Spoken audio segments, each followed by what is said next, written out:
Hello students, 12th class flamingo book chapter number 3 the red trap. जी हाँ, आज आपको हम करवा रहे हैं इसी कहानी का हिंदी सारांश।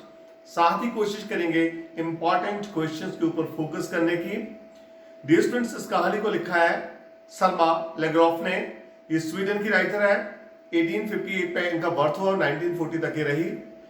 इनके बारे में बहुत स्पष्ट कहा जाता है कि इनकी जो भी कहानी और लेख है उसमें आपको एक बहुत खास बात मिलती है, और वो खास बात यह है कि उनका मत है कि कोई भी व्यक्ति सदैव बुरा नहीं होता है यदि उसे काइंडनेस के साथ, दयालुता के साथ व्यवहार किया जाए तो उसके वास्तविक गुणों को और उसके वास्तविक व्यक्तित्व को उजागर किया जा सकता है।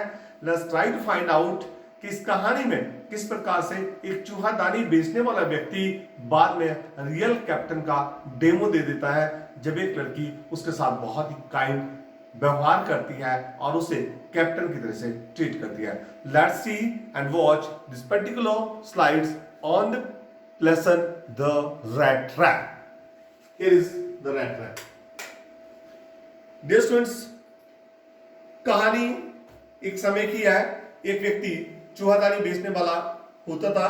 वो तार की बनी हुई चूहादानियां बेचा करता था। उससे उसका गुजारा नहीं हो पाता था, इसलिए कभी कभी वो छोटी मोटी चोरी करके सामान को चुरा कर उन चूहादानियों को बना करके बेचा करता था। एक बार वो चूहादानियों को गले में लटका था, वह घूम रहा था। अचानक इसमें मन में ख्याल आता है कि दुनिया पूरी की पूरी ही अपने आप में एक तरह की चूहादानी है। जिस प्रकार चूहादानी के अंदर एक बैट को लगा करके एक आकर्षण को, या रोटी या पनीर का टुकड़ा फंसा करके चूहे को आकर्षित किया जाता है, उसी प्रकार इस दुनिया की मोह माया, लालच, लोभ, अमीरी, रईसी, ये सारी चीजें दुनिया के लोगों को लालच के लिए प्रेरित करती है, उकसाती है, और वो धीरे धीरे इस जाल में फंसता चला जाता है। इसी तरह का विचार इसके मन में आ रहे थे। खासतौर से दुनिया को ऐसा बुरा सोच करके ये प्रसन्न होता था क्योंकि दुनिया कभी भी इसके प्रति बहुत काइंड नहीं रही थी। ऐसे विचार आते आते जब ये राह से गुजर रहा था, अब अंधेरा हो गया, शाम होने को थी। अचानक इसे लगा कि ठहरने की कोई जगह चाहिए, तो ये सड़क के किनारे एक छोटी सी कॉटेज को देखता है और वहां पे दरवाजा नॉक करता है। उस कॉटेज में एक बूढ़ा व्यक्ति रहता था जो किसान था। वो इसे स्वागत करता, अपने घर में आने की परमिशन दे देता है। शाम को इसके ठहरने के लिए बहुत अच्छा सा खाना पॉरिज आदि भी बनाता है, और इसे बताता है कि उसके पास एक गाय है जो बहुत खास किस्म की गाय है, और उसका दूध बेच करके ये मार्केट से पैसा कमाता है। परंतु खास इसे लगा, क्रॉफ्टर को लगा कि शायद इसके ऊपर इसे भरोसा नहीं हो रहा है स्ट्रेंजर को, रेड ट्रैप बेचने वाले को। इसलिए वो 30 करोड़ जो उसने कमा रखे थे उन पाउच को उठा लेता, उसमें से 30 करोड़ निकाल कर उसे दिखाता कि 30 नोट है जो मैंने वहां से दूध से कमा रखे हैं, और उसे वापस लटका देता है। इसके साथ बहुत सारी बातें करता है। ये क्वेश्चन भी इंपॉर्टेंट डियर स्टूडेंट्स कि क्यों ऐसा बातूनी हो जाता है। क्योंकि बूढ़ा व्यक्ति अकेले रहता था, उसके पास कोई भी अन्य व्यक्ति नहीं रहता था, अन्य परिवार का सदस्य नहीं था, इसलिए वो किसी भी नए व्यक्ति के साथ बहुत ज्यादा बातें करने का शौकीन था। सुबह दोनों ही व्यक्ति उस घर से बाहर निकल जाते हैं। किसान जहां पे खेत के लिए निकल जाता है, वहीं पे ये जो वैगाबॉन्ड है, रेड ट्रैप सेल बेचने वाला, ये भी इसके साथ चला जाता है। परंतु ठीक आधे घंटे बाद ये रेड ट्रैप बेचने वाला व्यक्ति वापस आ जाता है। दरवाजा नहीं खोलता बल्कि खिड़की का शीशा तोड़ देता है, और जो पाउच उसने 30 करोड़ का लटका रखा था किसान ने, उसे बाहर निकालता है, उसमें से पैसे अपनी जेब में डाल देता है और खाली पाउच को वापस लटका देता है और सड़क से चलने लगता है। थोड़ी देर बाद उसे एहसास होता है कि अगर मैं मुख्य सड़क से चलता रहूंगा मैं पुलिस के द्वारा पकड़ा जाऊंगा, इसलिए वो धीरे धीरे जंगल का रास्ता ले लेता है।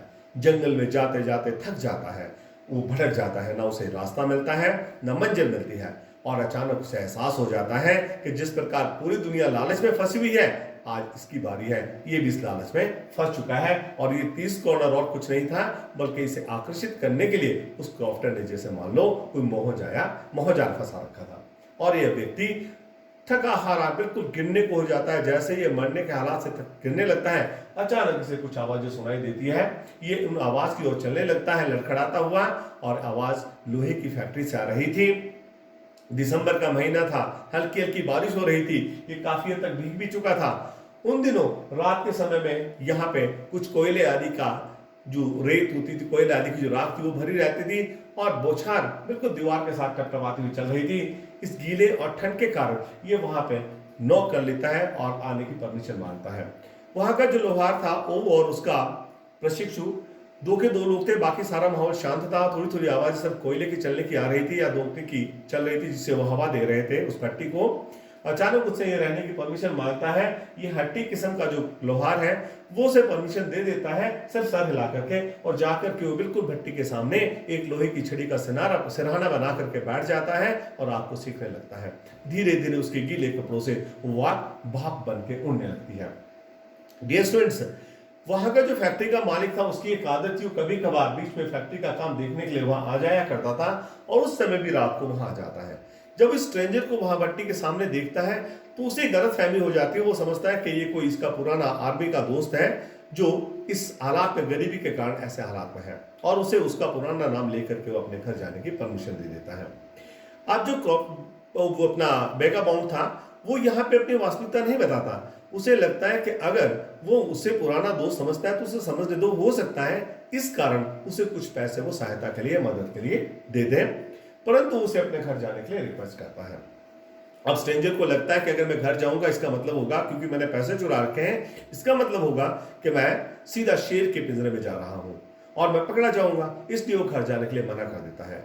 वही फैक्ट्री के मालिक को लगता है कि शायद वो गरीबी के कारण मेरे घर आने से मना करता हूं, उसे बता देता है कि बहुत बड़ा घर मेरा भी नहीं है और तुम वहां सुविधा से रहोगे, वहां मैं और मेरी बेटी ही रहते हैं। परंतु बार बार निवेदन करने के बाद भी स्ट्रेंजर उसके साथ नहीं जाता है। घर जाकर के ये कहानी वो अपनी बेटी एडला को बता देता है और थोड़ी देर बाद एडला छोटी सी गाड़ी लेकर के फैक्ट्री के पास पहुंच जाती है और उसके साथ एक नौकर आता है और इस व्यक्ति को अपना इंट्रोडक्शन देती है, परिचय देती है कि मैं एडला बेमलचंद हूं और मेरे पापा तुम्हारे पुराने दोस्त हैं, इसलिए उन्होंने तुम्हें घर बुलाया, तुम मेरे साथ घर चलो।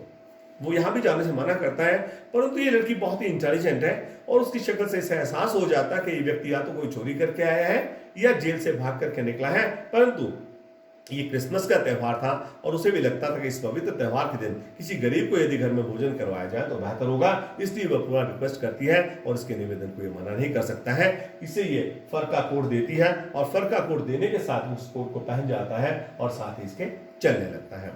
जब ये घर पहुंच जाते हैं तो बाप बेटी दोनों ही बहुत आपस में इसके एब्सेंस में चर्चा करते हैं कि किसी प्रकार से इसे थोड़ा अच्छा सा भोजन करवा करके थोड़ी इसको शरीर को जान आ जाए और इसे अच्छे से कपड़े या कोई इसके रोजगार की व्यवस्था कर दी जाए।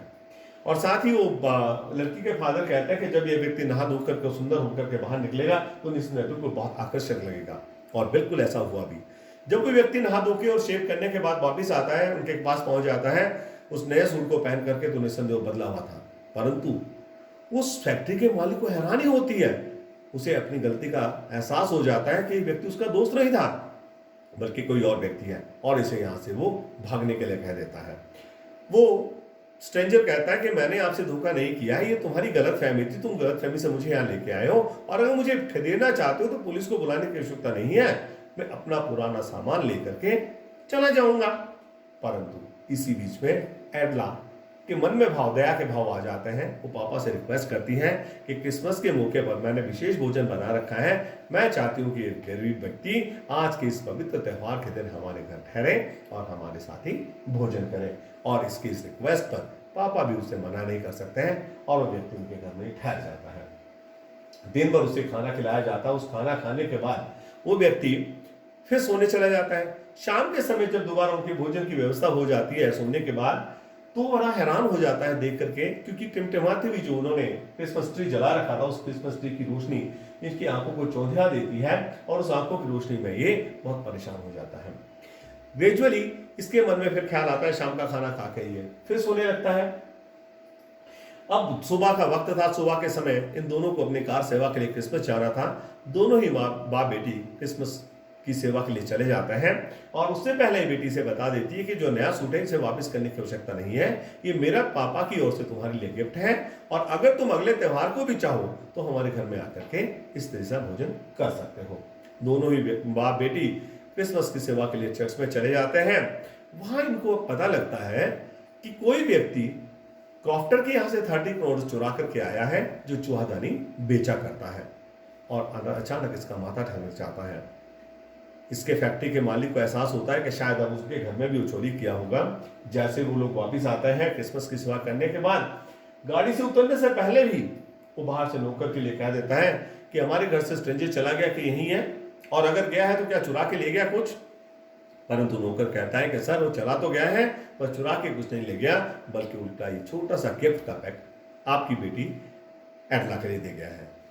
उस एडला के ने उस पैकेट को खोला, उस पैकेट के अंदर प्यारे दोस्तों वही 30 कॉर्नर जो उसने चुरा के ला रखे थे वो थे, और साथ ही छोटी सी चूहादानी थी, और उसके साथ उसने एक एडला के लिए पत्र लिख रखा था, जिस पत्र के अंदर उसने क्या लिखा था, ये पत्र बहुत इंपॉर्टेंट है। उसने लिखा था, आदरणीय नोबेल मिस, मैं, क्योंकि आप मेरे प्रति बहुत ही दया भाव आपने दिखाए हैं और मुझे चोर से एक वास्तविक कप्तान के रूप में कैप्टन इंट्रोड्यूस किया, कैप्टन बनाए हैं, इसलिए मैं भी आपको इस पवित्र त्यौहार पर कलंकित करना नहीं चाहता हूं, हैरेस करना नहीं चाहता हूं।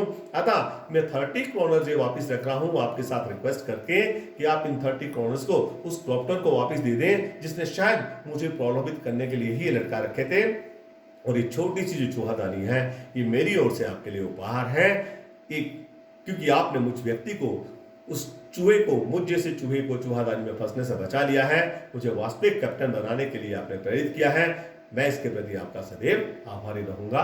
सम्मान के साथ आपका खास कैप्टन वोल्स्टेन। यह है प्यारे दोस्तों कहानी, और स्टोरी का थीम निकलता है कि किसी भी व्यक्ति की वास्तविकता को अगर काइंडनेस के साथ व्यवहार किया जाए तो उस वास्तविकता को उभारा जा सकता है, उसके असली गुणों को सामने लाया जा सकता है। Here are the important questions for you people. With this, thank you very much and have a wonderful day.